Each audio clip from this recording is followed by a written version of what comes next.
नमस्कार, स्वातीस किचनमध्ये आपले स्वागत आहे। आजची स्पेशल रेसिपी आहे आषाढ महिन्याची। गव्हाच्या कणकेच्या गूळ घालून कापण्या बघणार आहे। चला तर पाहूया कशा बनवायच्या। बनवायला एकदम इझी आहे। 1 कप गूळ घेतलेला आहे। गूळ थोडा बारीक करून घ्यायचा म्हणजे पाण्यामध्ये लवकर विरघळेल। 1 कप गरम पाणी घेतलं आहे। 5 मिनिटात आपला गूळ छान विरघळून जाईल।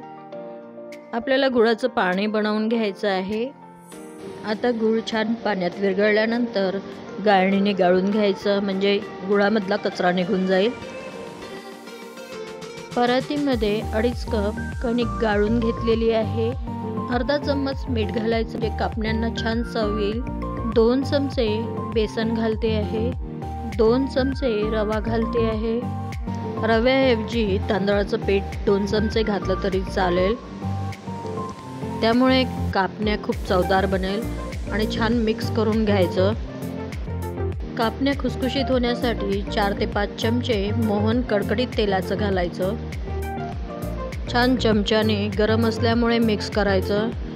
आता हाताने छान चोळून घ्यायचं म्हणजे मोहन सगळीकडे व्यवस्थित लागेल।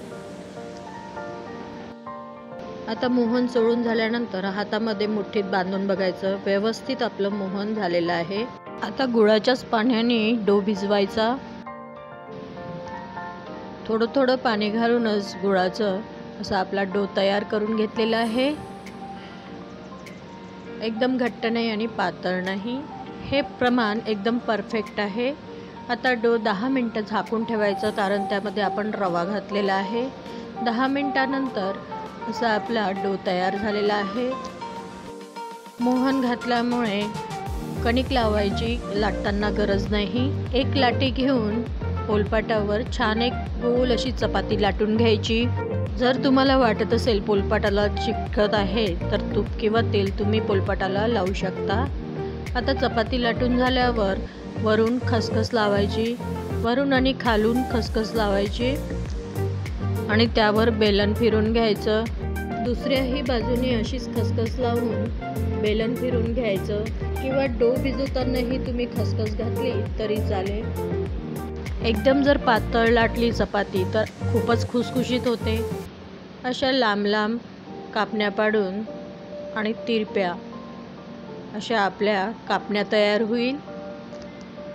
घरी जर वयस्कर मंडळी असेल तर त्यांना एकदम कडक चावणार नाही म्हणून थोडं जाड ठेवून लाटले तरी चालेल। या पद्धतीच्या मी बनवून घेतलेले आहे। अशी आपली कापणी तयार झाली आहे। गॅसवर कढई ठेवून पहिलेच मी थोडं तेल तापवून घेतलं होतं। लो टू मिडियमवर आपल्याला ह्या कापण्या तळून घ्यायच्या आहे। खायला खूप रुचकर लागतात। तळताना झाऱ्याने हलक्या हाताने वर खाली करून तळायचं।